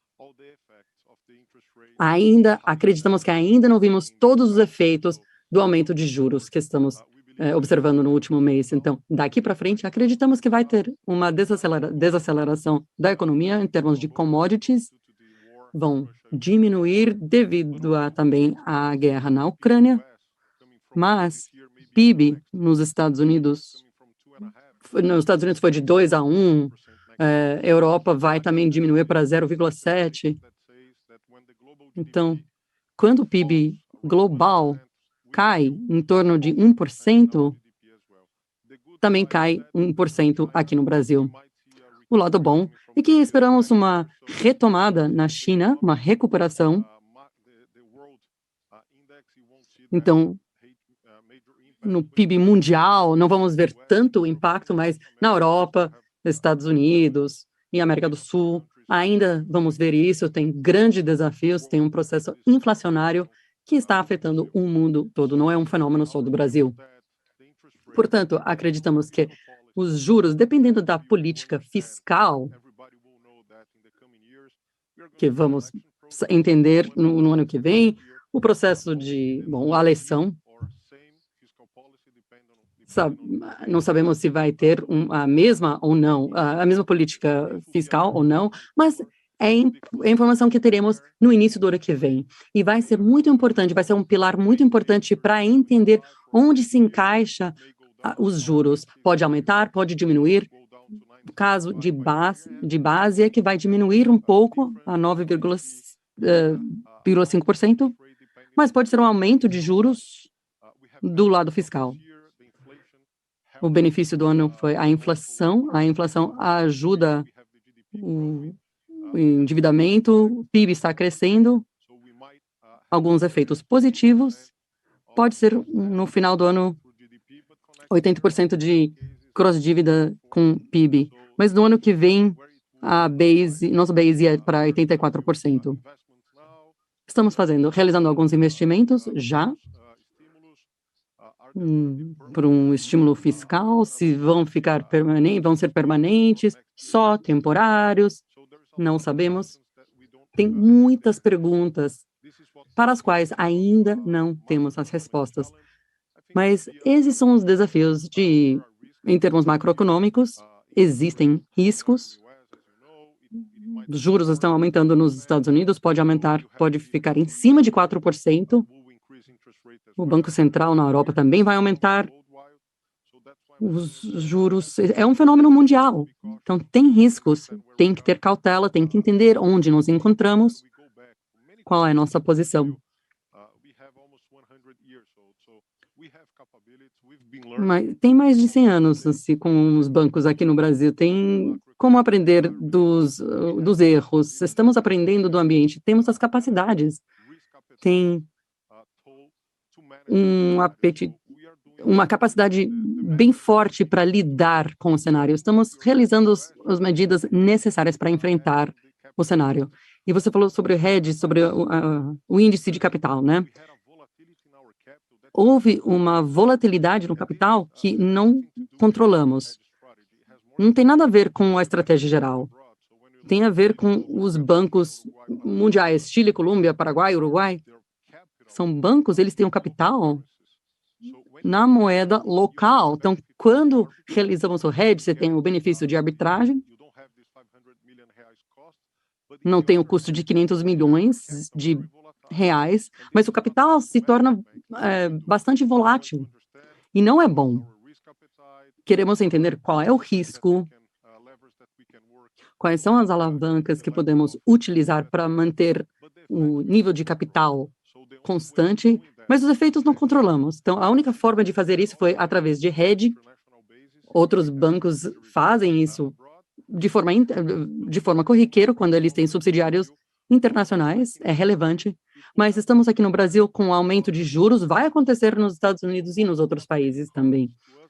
Então, custo é o spread, para nós, é o spread sobre nossos juros e os juros daqueles outros países.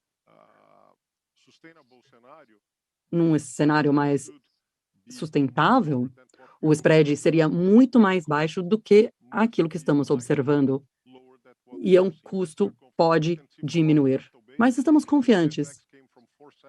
Quando você vê, os efeitos foram para 525 e no final do dia, houve um capital estável.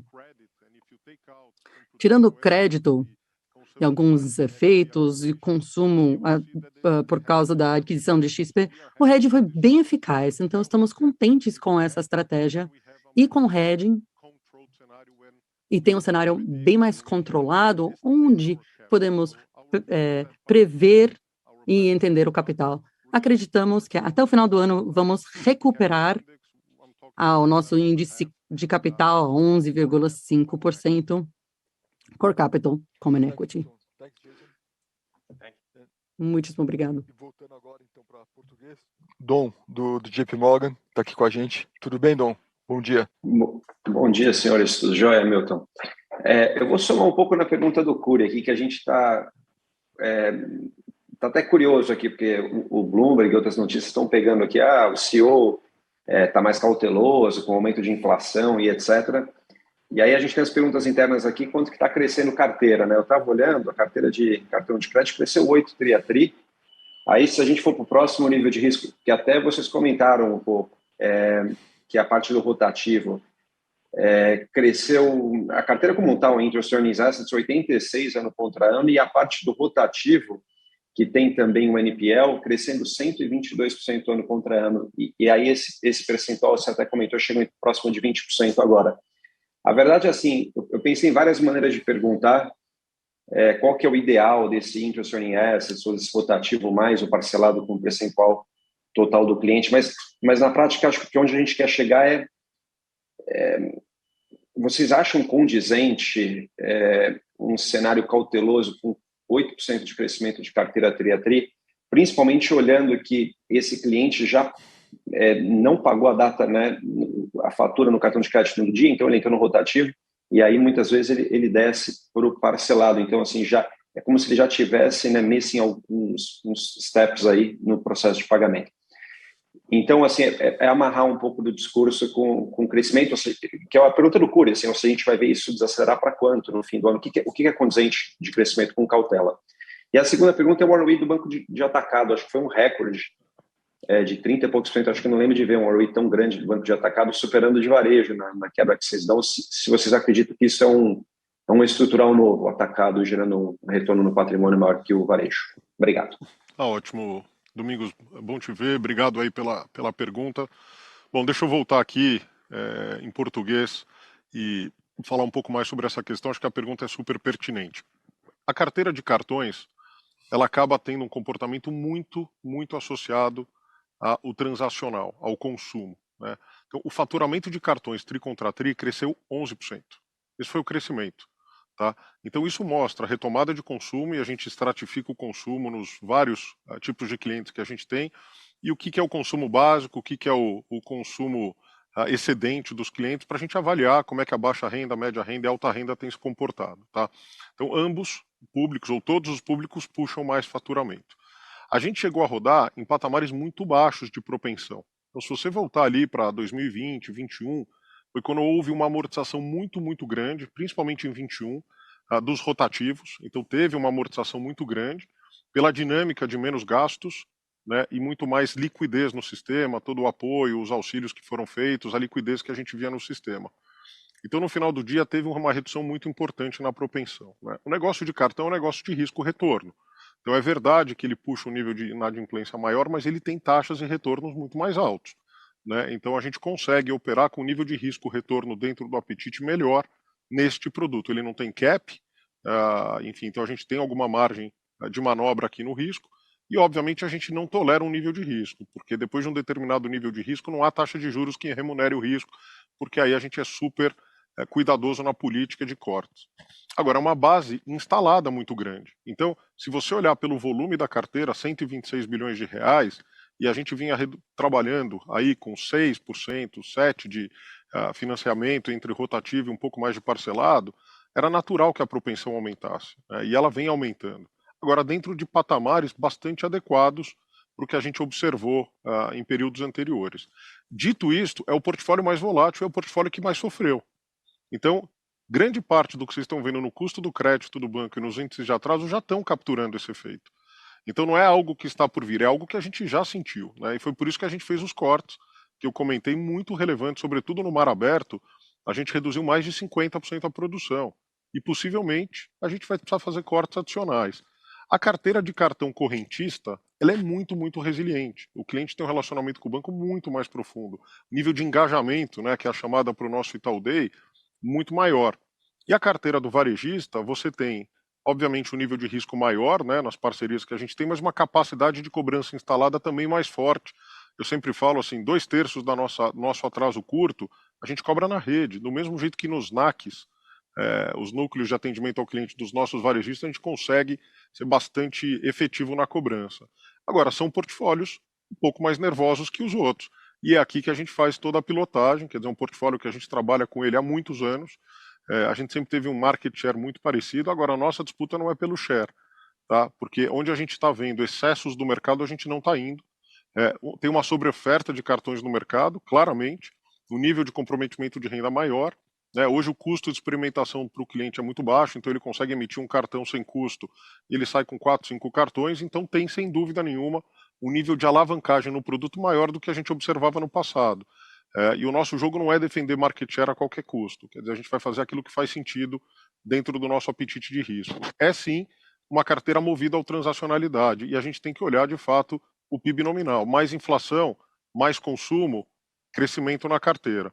E a pilotagem ela está se dando não só na produção, como a forma de você atuar no portfólio instalado são nos limites.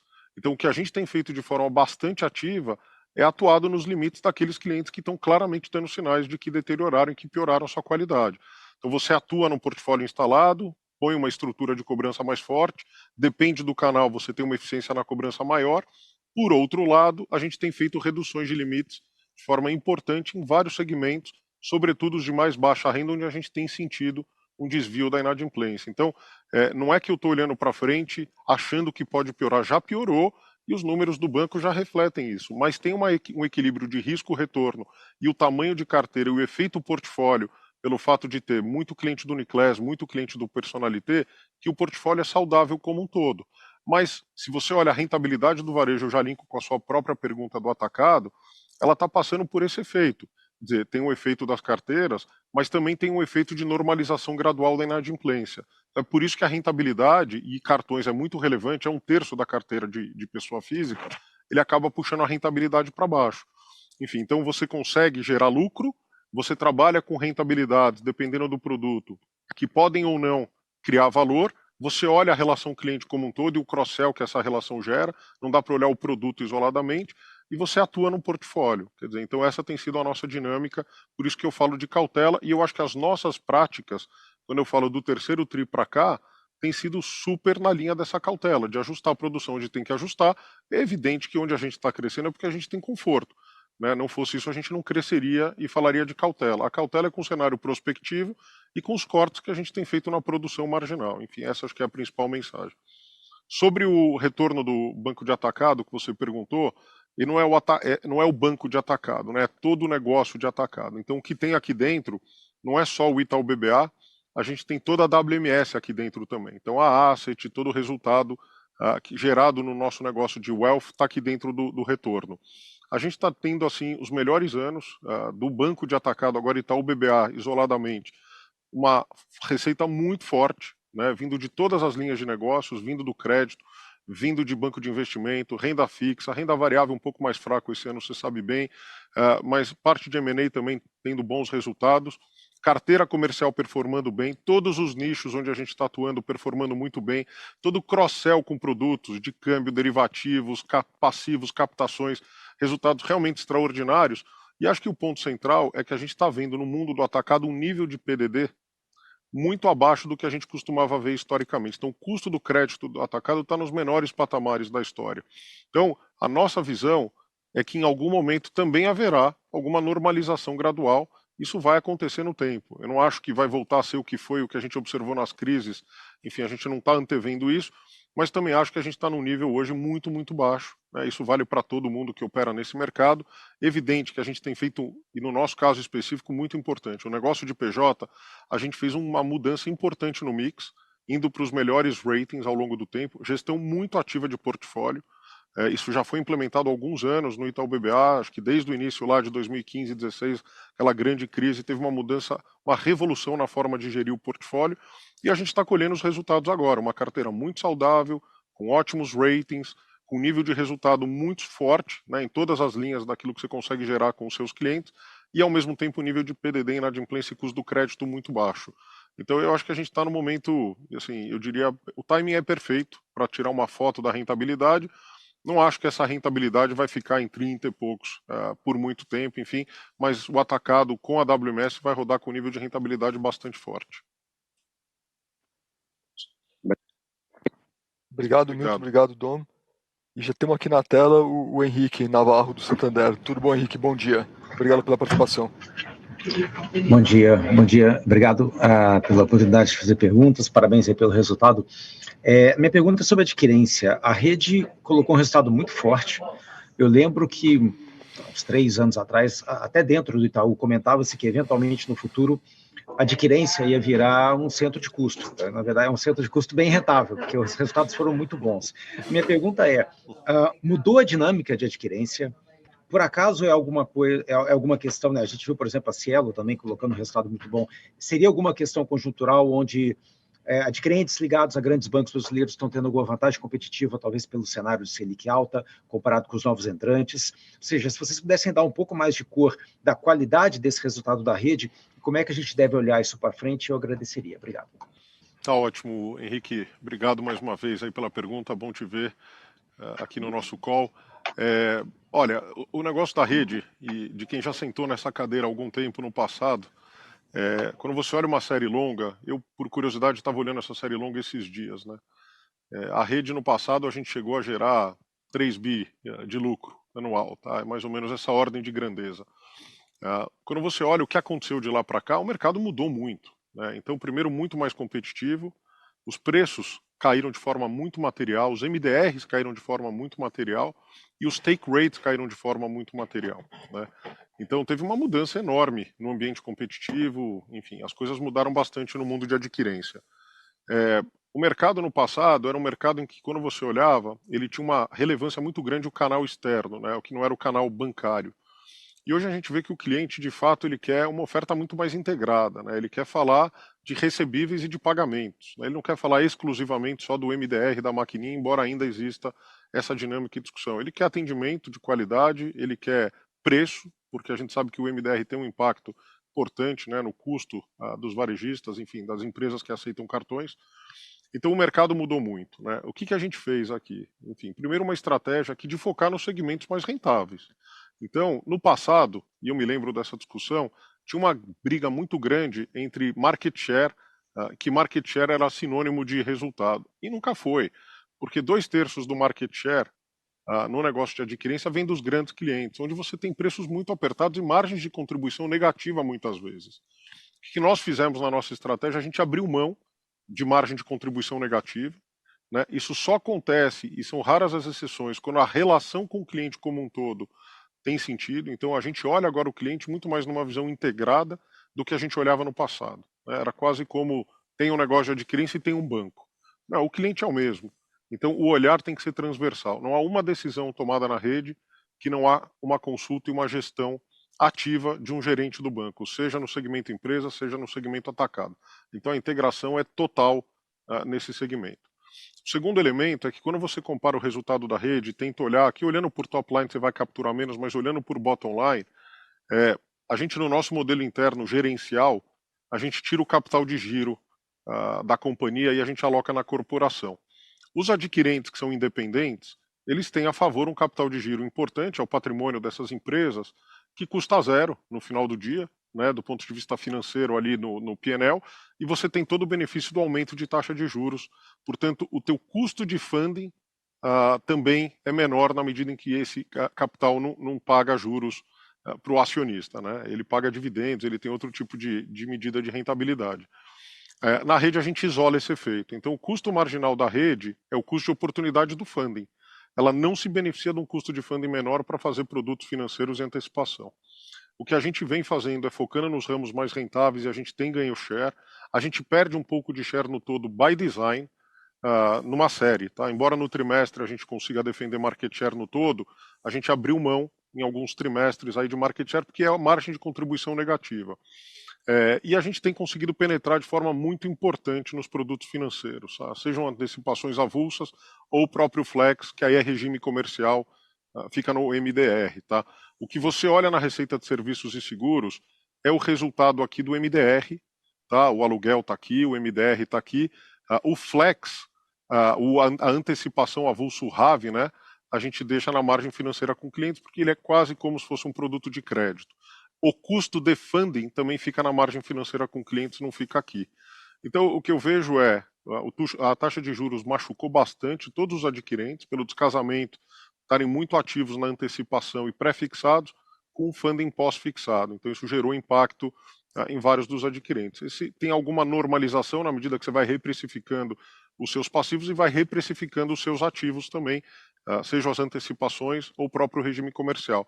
Eu acho que o que o mercado está fazendo é reajustando os preços na medida do possível, não aumentando o MDR líquido, mas melhorando claramente o spread dos produtos financeiros que vinham muito pressionados aí com esse aumento de taxa de juros. Enfim, então acho que é isso que está sendo feito, a gente continua bastante satisfeito com a evolução que a gente está vendo no banco. Ele é um centro de custo do ponto de vista do espírito do negócio, porque a gente não quer olhar, ele não é um centro de custo, tá? Quando acho que a gente falava isso, era que a gente não queria olhar a adquirência como um negócio como ele já tinha sido no passado. Ele ia ser mais uma perna da relação com o cliente. E é assim que a gente está tratando. Enfim, então a visão do cliente é a visão integral, não é a visão adquirência. É assim que a gente tem operado. Perfeito, Milton, obrigado. And then we're gonna switch back to English because we have with us Nicolás Riva. Voltando de novo para o inglês, temos Nicolás Riva do Bank of America. Muito bom vê-lo.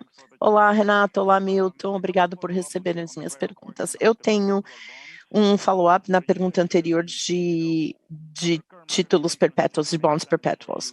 Então, na condição atual, não faz sentido fazer a emissão de uma nova. Vocês considerariam fazer um call em dezembro, perdendo esse capital temporariamente 1,25 bilhões de dólares e aguardar melhorar as condições de mercado para a emissão de uma nova? Ou considerar a emissão no mercado interno de uma nova perpetual bond? Obrigado, Nicola, pela pergunta. Prazer revê-lo. Para ser muito claro, nós não temos restrição de capital.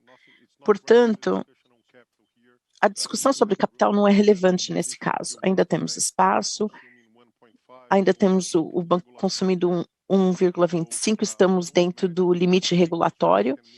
Então, não esperamos correr esse risco e esse descompasso, porque ao final do dia, se eu exercer o call e não for eficaz economicamente para o banco e aguardar uma nova janela de oportunidade, seria um risco de mercado fazer isso.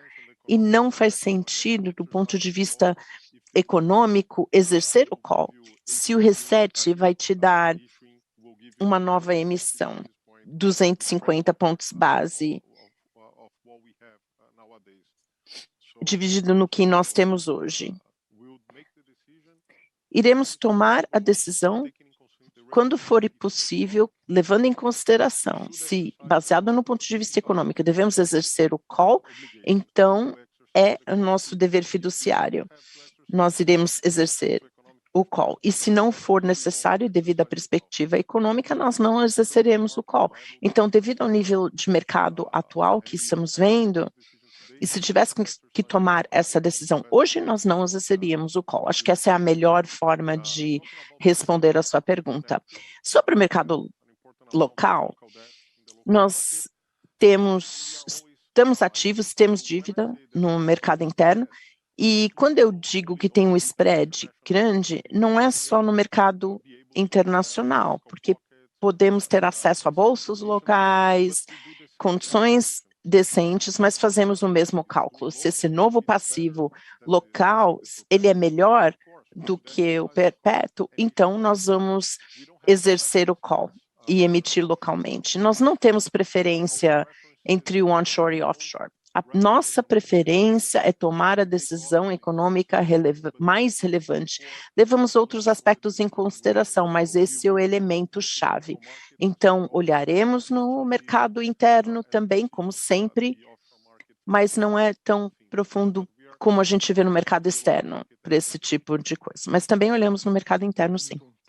Obrigado, Milton e Nicolas. Estamos com o Marcelo Teles agora do Credit Suisse aqui com a gente. Oi, Marcelo. Bom dia, tudo bem? Oi, bom dia. Obrigado, Milton, obrigado, Renato, pela oportunidade. Última pergunta aqui e obrigado pela paciência aí. Eu tenho, na verdade, são duas perguntas meio que relacionadas, né? Uma, e na verdade não é sobre o resultado em si, que a gente já falou bastante, mas eu queria saber um pouco a opinião sua, Milton, sobre, né, a iniciativa do Banco Central, né, do Real Digital, né? Existe alguma preocupação no banco, né, disso levar, né, aumentar o risco de desintermediação, né, financeira, talvez aí perda, né, de depósito à vista? Se puder falar um pouquinho a visão de vocês sobre isso. E o segundo ponto sobre né, o Itaú Digital, eu digo né, a área de tokenização. Se puder falar um pouquinho, né, qual que é o objetivo ali, se existe uma possibilidade de custo também importante daí, quer dizer, como é que vocês estão se preparando aí para, né, DeFi, né, Web 3.0, seria interessante ouvir um pouquinho mais assim. Tá ótimo, Marcelo. Terminar com chave de ouro aqui, obrigado pela pergunta, acho que duas perguntas diferentes do que a gente conversou até agora.